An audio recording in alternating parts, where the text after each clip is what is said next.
अक्सर हम गुस्से में कुछ भी बोल देते हैं और बाद में हमें सिर्फ रिग्रेट होता है कि मैंने ऐसा क्यों बोला, काश मैंने ये ना किया होता। लेकिन क्या आप जानते हैं जब आप बहुत ज़्यादा स्ट्रेस्ड होते हैं तो आपके ब्रेन में क्या होता है? आइए समझते हैं। यहाँ पर आपको बहुत ही खूबसूरत सा प्यारा सा ब्रेन का डायग्राम दिखाई दे रहा है। यहाँ पर जो ये छोटा सा पार्ट है, ये वाला पार्ट, यहाँ पर देखिए ये वाला पार्ट, ये पार्ट जो हमारा इमोशनल सेंटर होता है जिसे एमिगडेला कहा जाता है। तो जब भी आप स्ट्रेसफुल कंडीशन में होते हैं तो ये स्ट्रेस सिग्नल सबसे पहले आपके ब्रेन के इस पार्ट में पहुंचते हैं जिसे थैलेमस कहा जाता है। और थैलेमस से क्या होता है ना कि एक शॉर्टकट सिग्नल और वेरी फास्ट सिग्नल सबसे पहले पहुंचता है एमिगडेला के पास, इस स्ट्रक्चर के पास, जो कि हमारा इमोशनल अलार्म होता है और यह हाइपर एक्टिव हो जाता है, जो बहुत क्विकली रेस्पॉन्स करके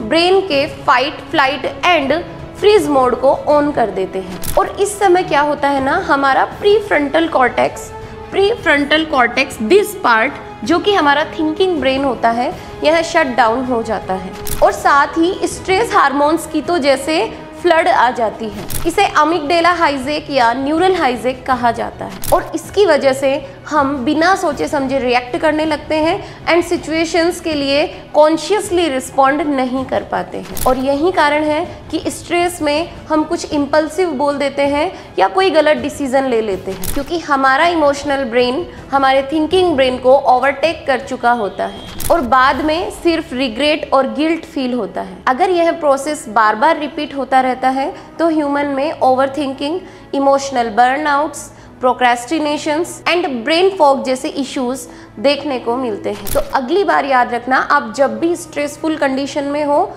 या आपको गुस्सा आ रहा हो, रिएक्ट मत करो। थिंकिंग स्लो है, इस वजह से कुछ टाइम के लिए रुके और उसके बाद रिस्पॉन्ड करें।